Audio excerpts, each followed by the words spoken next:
सभी शिक्षक साथियों एवं छात्र छात्राओं को मेरा नमस्कार एवं हार्दिक शुभकामनाएं। आज इस वीडियो में हम क्लास 10th के क्वार्टरली एग्जामिनेशन में होने वाले इंग्लिश पेपर का सॉल्यूशन को लेकर के आए हैं।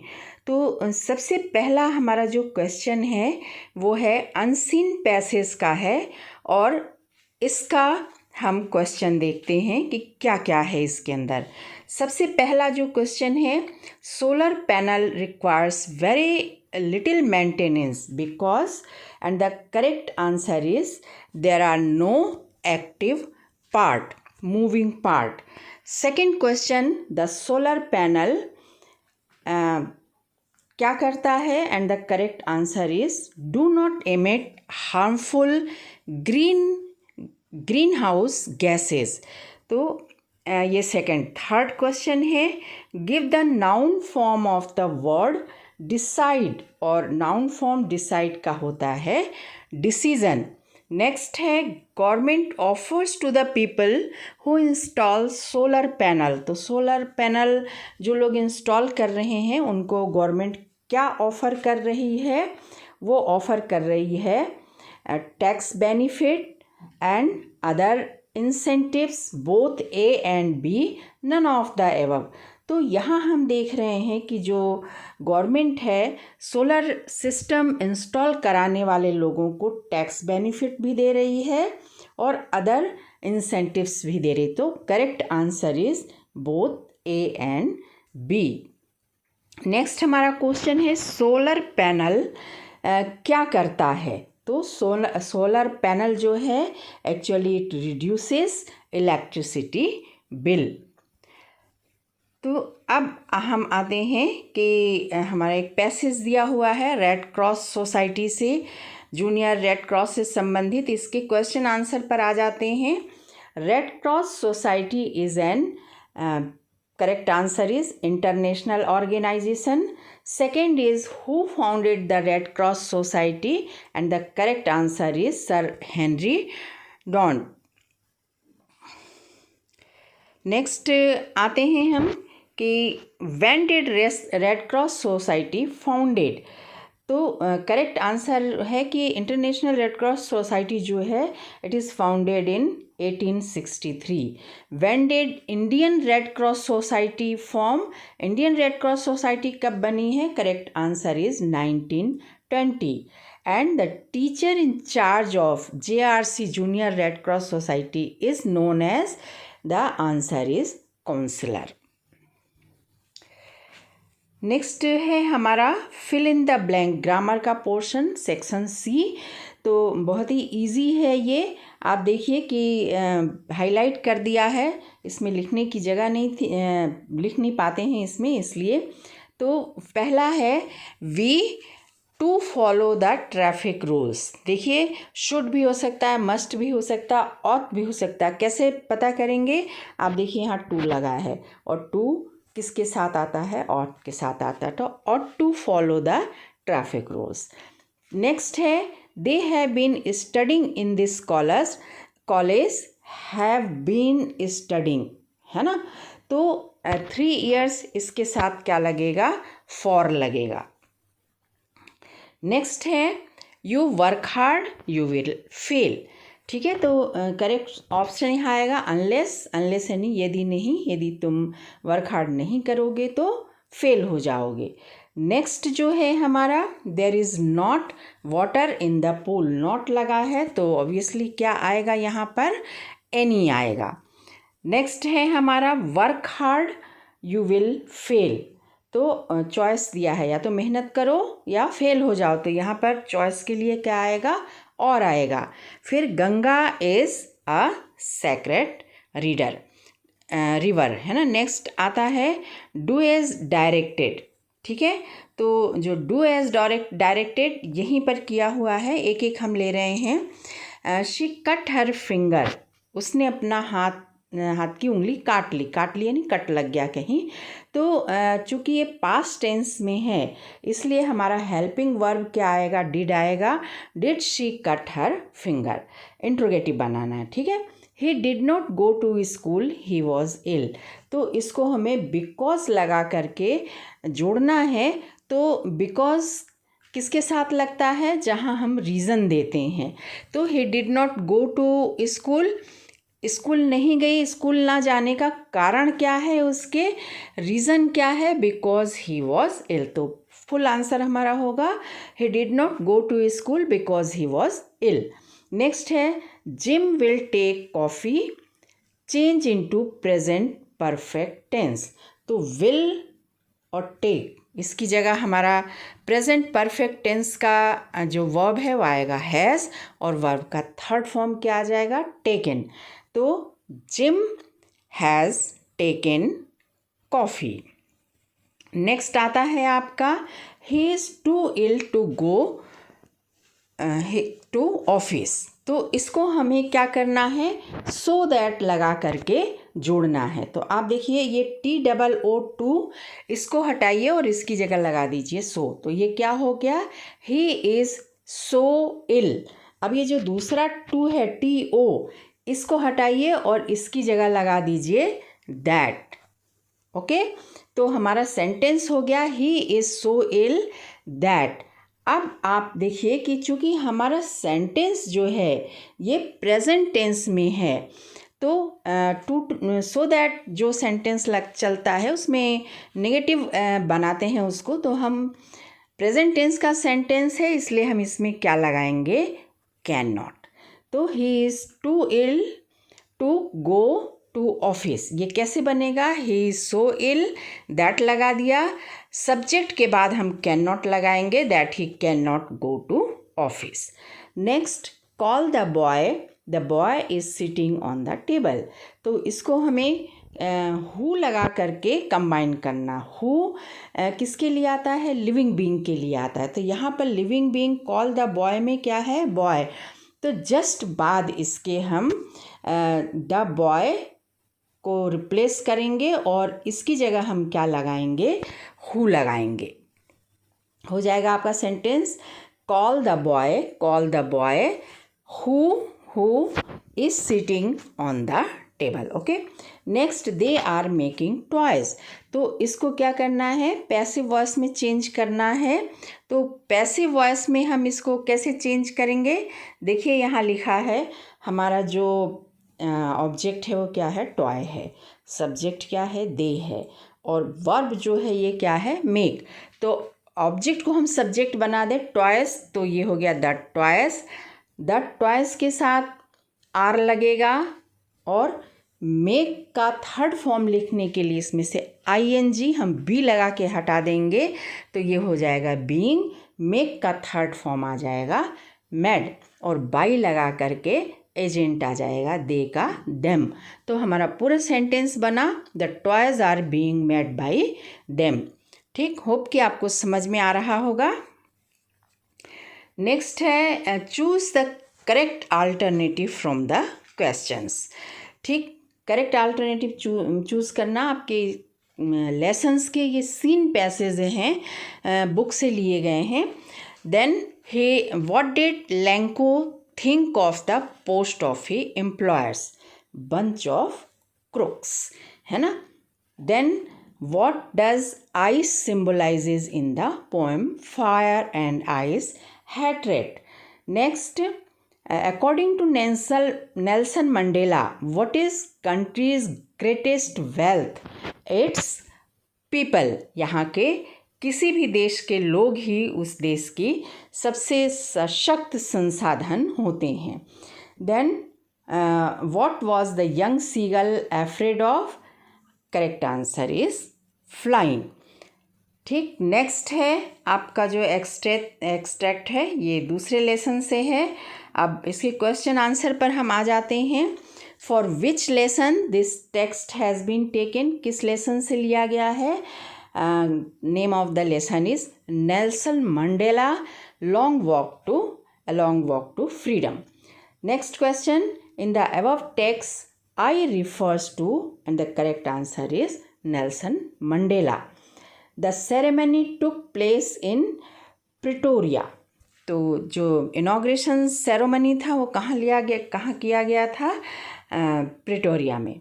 He hears the voice at night, the patrolling cars, and stars with his brilliant eyes at the brilliant stars. ऐसे छोटे छोटे पैसेज अच्छे लगते हैं ना, आपको भी आई थिंक। नेक्स्ट क्वेश्चन है, from which poem the above lines have been taken.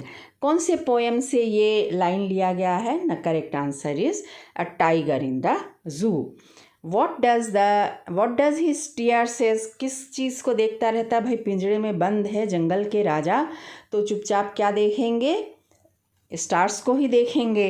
Okay, कुछ कर तो सकते नहीं। Which of the following is opposite of the word brilliant, and the opposite of the word brilliant is dull. Okay, अब 10th quarterly examination जो English का है हमारा, इसका हम क्वेश्चन आंसर देखने जा रहे हैं। तो first question, what did Lencho hope for? Lencho किस चीज़ की उम्मीद कर रहा था? Lencho hoped for a good rain as it was much needed for a good harvest. Lencho सोच रहा था कि उम्मीद कर रहा था एक्चुअली कि एक अच्छी बारिश हो जाए, जो कि उसके फसल के लिए बहुत ही ज़रूरी था। What does courage mean to Mandela? Mandela के विचार से साहस क्या है? साहस की डेफिनेशन क्या होनी चाहिए? फॉर मंडेला, मंडेला के लिए courage doesn't mean the absence of fear, है ना। साहस वो नहीं होता है कि डर कहीं हो ही नहीं, but it is a victory over fear. लेकिन ये साहस वो होता है कि डर तो है, लेकिन इस डर पर हम विजय प्राप्त कर ले हैं, उसे अपने ऊपर हावी नहीं होने दें, हम उस डर के ऊपर हावी रहें। What makes writing a diary a strange experience for Anne Frank? है ना, स्ट्रेंज इनकी अजीब सा। तो एनी फ्रैंक जो डायरी लिखती थी, वो डायरी जब लिख रही थी तो उसे एक अजीब सा अनुभव क्यों हो रहा था? It's strange experience for her because of the two reason. दो कारणों से उसे अपना जो अनुभव था वो अजीब सा लग रहा था। She had never written anything like this before, क्योंकि उसने अपने जीवन में कभी डायरी लिखा ही नहीं था, इस टाइप की कोई चीज़ नहीं लिखी थी। एंड शी थॉट, और वो सोचती थी, that apparently nobody would be interested in musing of a 13 years old girl, है ना, म्यूजिंग विचार, है ना। तो दूसरे वो ये सोचती थी कि अगर वो डायरी लिख भी रही है तो 13 साल की बच्ची है, भला कौन ध्यान देगा उसके डायरी पर कि इस 13 साल की बच्ची के अंदर कौन से विचार उसके दिमाग में चल रहे हैं, कौन पढ़ेगा उसकी डायरी? शायद कोई भी नहीं। Why does Mandela thank the international leaders? Mandela ने अंतर्राष्ट्रीय नेताओं को धन्यवाद क्यों कहा? Mandela thanks all the international leaders for giving him privilege to be host to the nations of the world, है ना। तो मंडेला ने अंतर्राष्ट्रीय नेताओं को पूरे विश्व के राष्ट्र के नेताओं का अवभगत करने का जो दुर्लभ अवसर दिया था, उसके लिए धन्यवाद दिया। He says so because the South Africans were considered as outlaws. उन्होंने ऐसा इसलिए भी किया क्योंकि अपार्थाइड के कारण, रंग भेद नीति के कारण जो साउथ अफ्रीका था वो लगभग कट गया था। उसको कोई कंसिडर ही नहीं करता था एज ए गुड नेशन, है ना। He also thank them for coming to celebrate the victory of peace, justice and human dignity with the people of his country. उन्होंने उन इंटरनेशनल लीडर्स का इसलिए भी धन्यवाद किया कि वो इस इनॉग्रेशन के उद्घाटन के अवसर पर आकर के उनके देश के लोगों के साथ खड़े हुए और इस पीस यानी कि इस पीस यानी कि शांति, जस्टिस यानी न्याय और ह्यूमन डिग्निटी यानी मानवीय गौरव के इस क्षण को सेलिब्रेट करने में उनकी सहभागिता दी। What compelled the young seagull to finally fly. Young seagull जो था, जो यंग से यहाँ मतलब बच्चा है ना, वो क्यों उड़ने पर कॉम्पेल्ड हो गया, क्यों मजबूर हुआ। वो उड़ना नहीं चाह रहा था, अभी जस्ट पंख निकले थे थोड़े थोड़े, उसके भाई बहन सभी उड़ रहे थे, लेकिन वो डर रहा था उड़ने में, है ना। तो क्या कारण था कि वो अचानक उड़ा। It was his hunger that compelled and encouraged him to fly. उसके सारे भाई बहन उड़ रहे थे, अपना शिकार समुद्र से खुद पकड़ रहे थे। वो बैठा हुआ था, उसकी मदर सीगल ला के खिला दे रही थी, लेकिन जब मदर सीगल ने देखा कि ये तो उड़ ही नहीं रहा है, तो उसने उसको खाना देना बंद कर दिया। तो ये उसकी भूख थी जो कि उसको उत्साहित की और मजबूर किया कि वो उड़े। When he saw his mother tearing at a piece of fish, his hunger got intensified. भूख तो लग रही थी, लेकिन जब उसने देखा कि उसकी माँ एक मछली को पकड़ करके अपने पैरों के पास रख करके चीड़ फाड़ रही है, उसे खा रही है, तब उसकी भूख एकदम से 2 गुनी 3 गुनी हो गई और अंत में उसने हिम्मत किया और उड़ा। When was the diary given to Anne Frank? Anne Frank को डायरी कब मिली थी? The diary was given to Anne Frank on 12 June 1929 on her 13th birthday. Anne Frank को डायरी अपने 13वें जन्मदिन पर 12 जून 1929 को मिली थी। What made the women in the control center look at the narrator strangely? विमान के कंट्रोल सेंटर में जो महिला बैठी थी, वो नैरेटर को अजीब तरीके से क्यों देखी? The narrator asked the women in the control tower about the black aeroplane that he saw, about the black aeroplane, है ना। तो नैरेटर जो है वो एक तूफ़ान से हवाई जहाज़ उड़ाते हुए, एक तूफ़ान से हो करके, तूफ़ान के बीच से गुज़र करके हवाई जहाज़ उड़ाते हुए एयरपोर्ट पर उतरा था और उसे लग रहा था कि कोई दूसरा हवाई जहाज़ भी उसके साथ उड़ रहा है। तो इसलिए वो जब एयरपोर्ट पर उतरा तो कंट्रोल टावर में जो महिला बैठी थी वो उसके पास गया और उस दूसरे ब्लैक एरोप्लेन के बारे में पूछा। But she saw no plane except the narrator's plane in the sky during the storm. लेकिन उस महिला ने बताया कि इस तूफान के दौरान आपके प्लेन के अलावा मैंने कोई भी दूसरा प्लेन नहीं देखा, है ना। लेकिन नैरेटर अपनी बात पर इंसिस्ट कर रहा था। This made her to look at the narrator stranger. इसलिए वो अजीब तरीके से उसने नैरेटर को देखा कि खिसक तो नहीं गया है ये। In the poem dust of snow what does hemlock tree represent?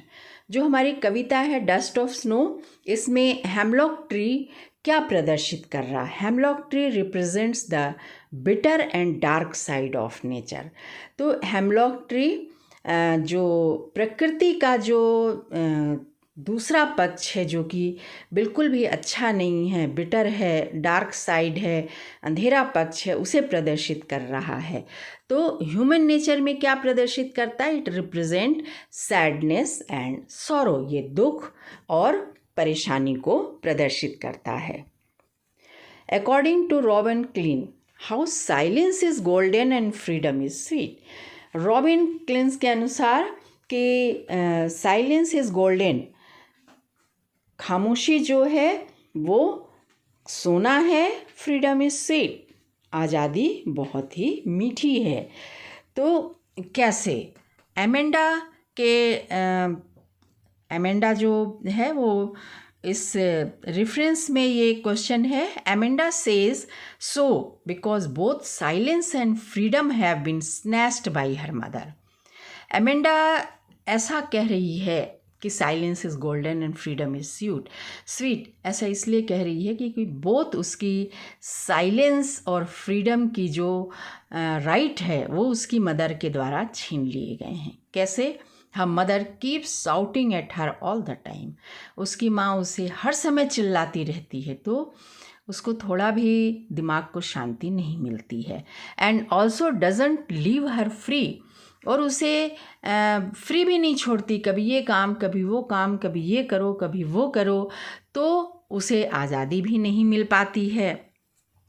So Amanda desires silence and freedom and call that the silence is golden and freedom is sweet. और इसीलिए एमेंडा साइलेंस और फ्रीडम दोनों की इच्छा कर रही है और कह रही है कि साइलेंस सोना है और आज़ादी जो है बहुत मीठी होती है। How does the tiger act in the cage? जो टाइगर है पिंजरे में बंद है, पिंजरे में बंद जो टाइगर है वो कैसा व्यवहार करता है? The tiger is confined in the narrow cell. Tiger एक छोटे से पिंजरे में बंद है। And keeps staring at the stars as if longing for freedom. बिल्कुल डल हो गया है, अपनी ओरिजिनल शेरों वाली जो एक्टिविटी होती है वो भूल गया है, और डल बैठा बैठा आसमान में तारों को देख रहा है, मानो वो इच्छा कर रहा हो कि किसी तरह ये पिंजरा खुल जाए और मैं आज़ाद हो जाऊं। ही इज़ हेल्पलेस, बहुत ही मजबूर दिख रहा है। And draws pity for his condition, उसकी ये हालत को देख के बहुत ही दया आ रही है। Why was doctor Harriet worried about tricky? Tricky एक छोटा सा प्यारा सा गोल मटोल सा डॉगी है। तो डॉक्टर हैरियट ट्रिकी को लेके क्यों परेशान थे? Doctor Harriet worried about Tricki's health. Doctor Harriet Tricki के स्वास्थ्य को लेकर के परेशान थे। As the dog had become hugely fat, ill and lethargic, क्योंकि जो डॉग था खा पी करके बहुत ही मोटा हो गया था, बीमार रहने लगा था, और लिथर्जिक यानी कि बिल्कुल सुस्त हो गया था, पड़ा रहता था, कुछ नहीं करता था, कोई एक्टिवनेस उसके अंदर नहीं रह गई थी। Why did ऑसिबल frame the story of balcony? ऑसिबल जो था उसने स्टोरी ऑफ बालकनी क्यों गढ़ी, क्यों बनाई? ऑसिबल was a secret agent staying at A French hotel. ऑसिबल एक सीक्रेट एजेंट था और वो फ्रांस के एक फ्रेंच होटल में रुका हुआ था। A young and romantic writer Fowler comes to meet him as he was writing a book on detective. तो एक युवा और नौजवान जो राइटर था जिसका नाम था फॉलर, वो आकर के उससे मिलता है क्योंकि वो डिटेक्टिव्स के ऊपर बुक लिख रहा था। बट ही वॉज डिसअपॉइंटेड, लेकिन जब उसने ऑसिबल को देखा तो वो निराश हो गया। To see him fat and sloppy, क्योंकि फिज़िकली जो ऑसिबल था वो मोटा था और बहुत ही बेढंगा सा उसका शरीर था। तो अब जो फॉलर है वो एक बुक लिख रहा था डिटेक्टिव के ऊपर, तो अपना हीरो तो उसे हीरो जैसा चाहिए था। ये तो बहुत ही ढील ढाला सा बेडौल सा आदमी था, तो वो क्या हो गया, डिसअपॉइंट हो गया। Then comes the thrill with the entry of another agent Max. लेकिन एक रोमांचकारी मोड़ आता है कहानी में और एक दूसरा एजेंट जिसका नाम मैक्स था वो एंटर करता है। तो उसे देख करके ऑसिबल quickly frames up A story of balcony and police. तो तुरंत ऑसिबल जो है एक कहानी तैयार करता है उसके दिमाग में बालकनी एंड पुलिस की, और उसे वो सुना देता है। And forced Max to jump out of the window, और उसे सुन करके मैक्स घबरा जाता है और विंडो से, खिड़की से बाहर कूद के भाग जाता है। Thus Fowler becomes impressed by Ausable's cleverness and presence of mind. Cleverness चतुराई, प्रेजेंस ऑफ माइंड यानी कि तुरंत बुद्धि जिसे कहते हैं ना। तो इस तरह से जो फॉलर था, जो कि राइटर था, वो ऑसिबल की चतुराई और प्रेजेंस ऑफ माइंड से प्रभावित हो जाता है कि शरीर मत देखो, दिमाग देखो। What does the thief get from Anil in return for his work? Thief जो था जिसका नाम हरी था, वो अनिल से अपने काम के बदले उसको क्या मिला? In return for his works Hari got a place to live in and food to eat. तो हरी वो क्या करता था कि अनिल के काम कर देता था, सामान वामान जमा देता था, साफ़ सफाई कर देता था, खाना बना देता था, और बदले में उसे क्या मिलता था, रहने की जगह मिल गई और रेगुलर खाने को खाना मिलने लगा। Anil also taught him reading and writing. इतना ही नहीं, अनिल ने उससे वादा किया था और उसको लिखना और पढ़ना भी सिखाया। How did Mandela's hunger for freedom change his life.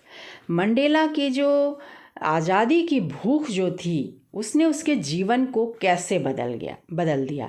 तो मंडेला एक सिंपल फैमिली लविंग सोशल व्यक्ति था, तो उसका लाइफ कैसे चेंज हो रहा है।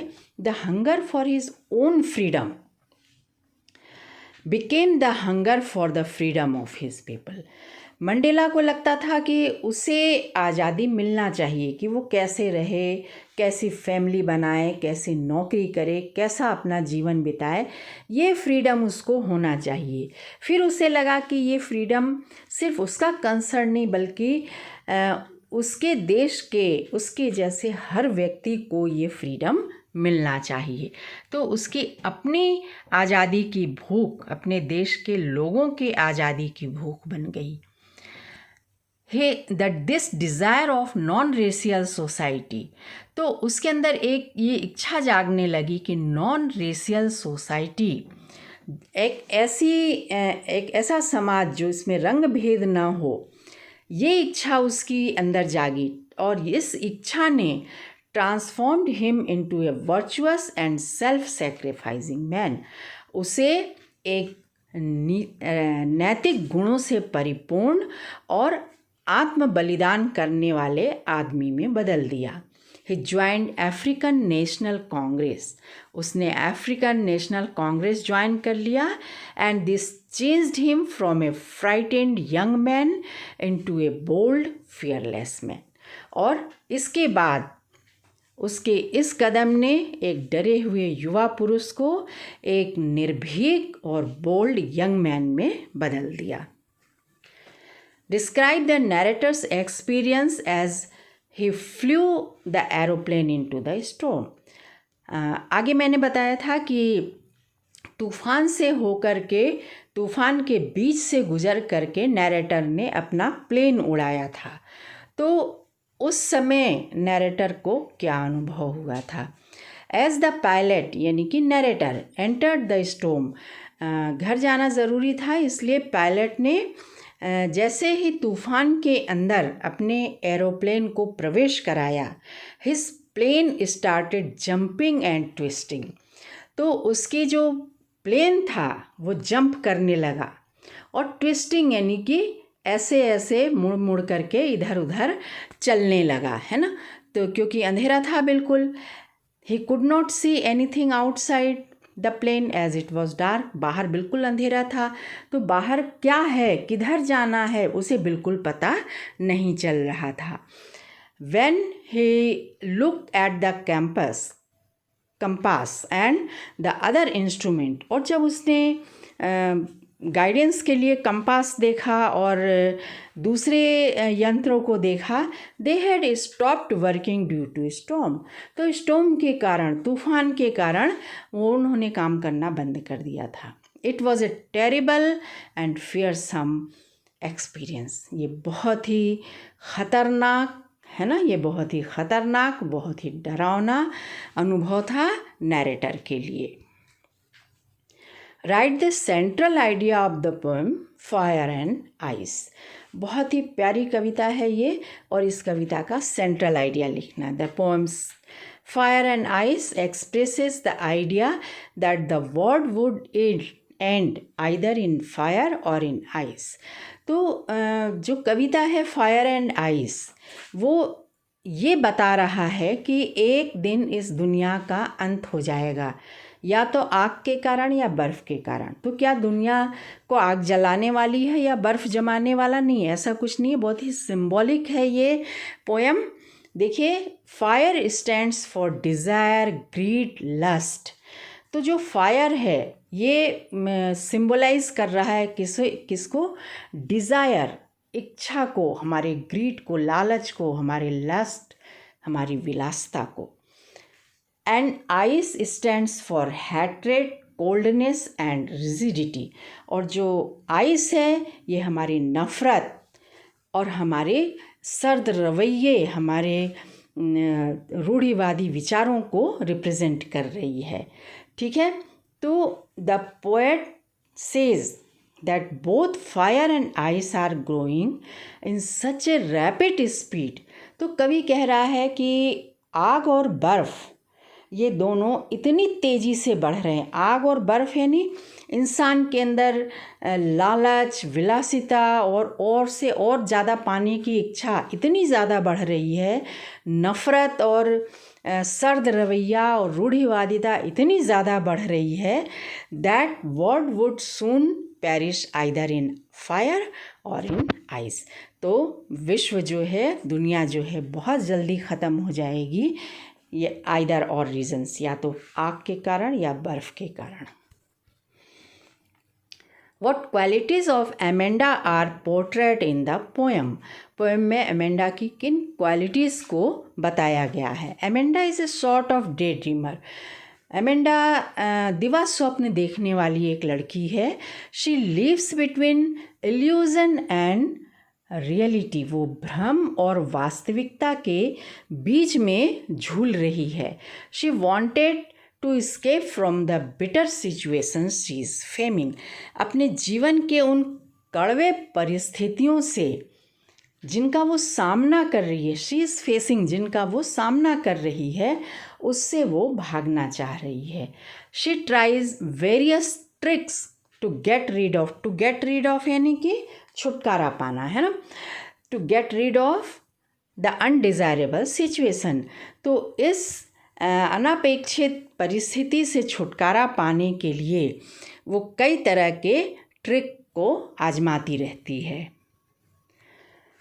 In the end of the lesson Mrs Pumphrey says. इस लेसन के अंत में मिसेस पम्फ्री कहती हैं, this is a triumph of surgery. Why does she say so, है ना, वो कहती हैं कि this is a triumph of surgery. तो ऐसा वो क्यों कहती हैं? A triumph of surgery is a story of a dog and his mistress Mrs Pumphrey. तो the story of A triumph of surgery एक कहानी है, एक डॉगी और उसकी मालकिन मिसेस पम्फ्री के बारे में। Whose over pampering led Tricki to become ill and lethargic. Mrs Pumphrey जो थी वो उसे इतना ज़्यादा लाड़ प्यार करती थी, इतना खिलाती पिलाती थी कि ट्रिकी खूब मोटा ताज़ा होकर के बॉल हो गया था, और जिसके कारण वो एक्टिव नहीं था, और एक्टिव ना होने के कारण वो बीमार हो गया था और बिल्कुल सुस्त पड़ा रहता था।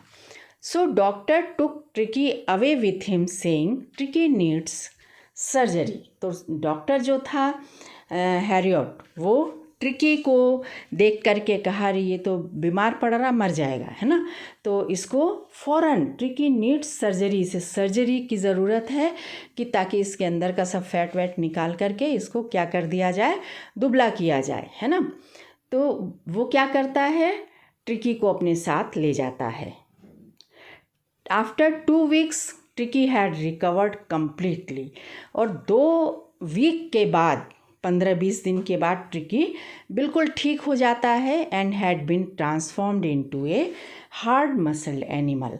और मजबूत मांसपेशियों वाला एक एनिमल बन जाता है।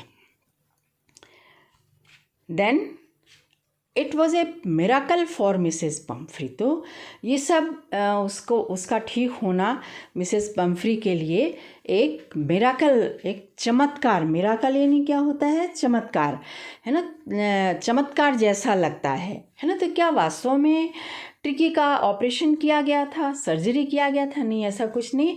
डॉक्टर उसको ले गए थे, खाना पीना बंद कर दिए थे, 2-3 दिन तक पानी पिलाए थे और उसके बाद लिमिटेड थोड़ा थोड़ा खाना टाइम टाइम पर देते थे। अपने आप बेचारा दुबला पतला हो गया था, ठीक है। और दुबला पतला हुआ तो फिर वो अपने साथी डॉगीज़ जो हॉस्पिटल में थे उनके साथ खेलने लगा, एक्टिव हो गया और ठीक हो गया।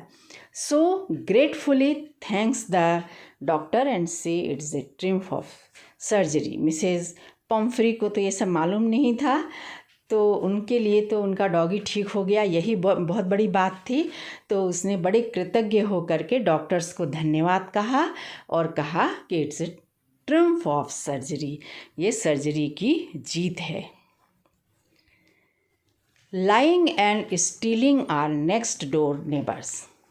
लाइंग झूठ बोलना, स्टीलिंग यानी चोरी करना, ये दोनों अड़ोसी पड़ोसी हैं और दोनों में खूब पटती है। Explain in the context of the lesson A question of trust. A question of trust, इस लेसन के कॉन्टेक्स्ट में इस चीज़ को एक्सप्लेन करना है। एब्सोल्युटली राइट, बिल्कुल सही कहा गया है। Lying and stealing are next door neighbours. झूठ बोलना और चोरी करना ये दोनों एक दूसरे के पक्के पड़ोसी हैं। Because when one starts stealing something, क्योंकि कोई भी व्यक्ति जब कुछ भी चोरी करना शुरू करता है, one is sure to lie. तो चीज़ कहाँ गई, कैसे गई, किधर गई, इसके लिए वो झूठ बोलना शुरू कर देता है। तो हो गया स्टीलिंग एंड लाइंग। क्या फ़र्क पड़ता है वो देखते हैं। But a path of truthfulness is always better than an easy path of deceit. लेकिन सत्य का जो रास्ता होता है धोखे के रास्ते से हमेशा अच्छा होता है। Stealing and lying can not bring happiness और सक्सेस इन वंस लाइफ। किसी के जीवन में चोरी करके या झूठ बोल करके न खुशी आ सकती है और न उसे अपने जीवन में सफलता मिल सकती है। It only robs one's peace of mind. झूठ बोलने से, चोरी करने से सिर्फ व्यक्ति के दिमाग की शांति ही भंग होती है ना। And those who are honest do not live a life of tension. और वे लोग जो ऑनेस्ट हैं, जो ईमानदारी से जीवन बिता रहे हैं, उनके जीवन में कोई ऐसा तनाव नहीं रहता है। And are able to get peace of mind too, और उनके दिमाग में शांति भी रहती है। So students, this is all about the solution of your paper. Thank you. Thanks for watching the video.